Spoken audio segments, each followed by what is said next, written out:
July 21 ఆదివారం రోజున ప్రజాకవి దాశరథి కృష్ణమాచార్య 99వ జయంతి సభలను టీఎన్జీఓస్ భవన్ నిజామాబాద్ లో నిర్వహిస్తున్నట్లు జయంతి నిర్మాణ కమిటీ కన్వీనర్ సిర్పలింగయ్య కమిటీ సభ్యుల ఆధ్వర్యంలో జూలై 12 తేదీన శుక్రవారం రోజున మల్లు స్వరాజ్యం ట్రస్ట్ భవన్ లో పాత్రికేయుల సమావేశంలో ప్రకటించారు. ఈ సమావేశానికి ముఖ్య అతిథిగా ప్రజా వాగ్దేయకారుడు ఎమ్మెల్సీ గోరటి వెంకన్న హాజరవుతున్నారని, కవులు కళాకారులు పాల్గొని జయప్రదం చేయాలని కోరారు. ఈ సందర్భంగా దారం గంగాధర్ మాట్లాడుతూ ప్రజాకవి దాశరథి తెలంగాణ ప్రజల హృదయాల్లో పదిలంగా ఉన్నారని, తెలంగాణ కోసం నిలబంధాన్ని నిర్భయంగా వ్యతిరేకించి రచనలు చేశారని వివరించారు. ఈ సమావేశంలో సాయిబాబా, ఇందూర్ యువత, చంద్రశేఖర్, పిడిఎస్ రాజేశ్వర్, రాధాకిషన్, నర్సాగౌడ్ తదితరులు పాల్గొన్నారు.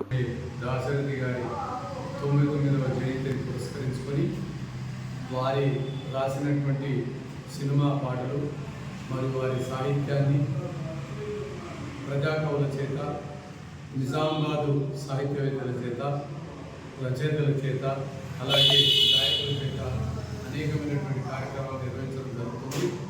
ఈ కార్యక్రమానికి మన ఎమ్మెల్సీ గోరటి వెంకన్న గారు నిజాము నవాబు రక్కసి పాలనపై నిప్పులు చెరుపుతూ అనేక కవితా కావ్యాలను రాసినటువంటి దాశరథి కృష్ణమాచార్య జయంతి జూలై 22. అయితే జూలై 21 తారీఖు నాడు ఉదయం 10:30 గంటలకు నిజామాబాద్ నగరంలో టీఎన్జీఓస్ భవన్లో జయంతి వేడుకలు నిర్వహిస్తూ ఉన్నాం. కాబట్టి కవులు కళాకారులు పెద్ద ఎత్తున పాల్గొనాలని చెప్పి మేము విజ్ఞప్తి చేస్తూ ఉన్నాం. ముఖ్యంగా ఈ తెలంగాణ ప్రాంతంలో భూస్వాములకు వ్యతిరేకంగా అనేక మంది ప్రజలు వివిధ పద్ధతుల్లో ఆ రోజు పోరాటం చేశారు. ఆ పోరాటానికి చేయూతనిచ్చే విధంగా దాశరథి గారు అనేక రకమైన రచనల ద్వారా, పాటల ద్వారా, కావ్యాల ద్వారా ఒక సపోర్ట్గా చేసినటువంటి పరిస్థితి ఉంది. అందుకోసమే నిజాం పరిపాలనకు వ్యతిరేకంగా తను రచనలు చేసింది కాబట్టి ఆయనను నిర్బంధించి గొంతుని ఆపాలని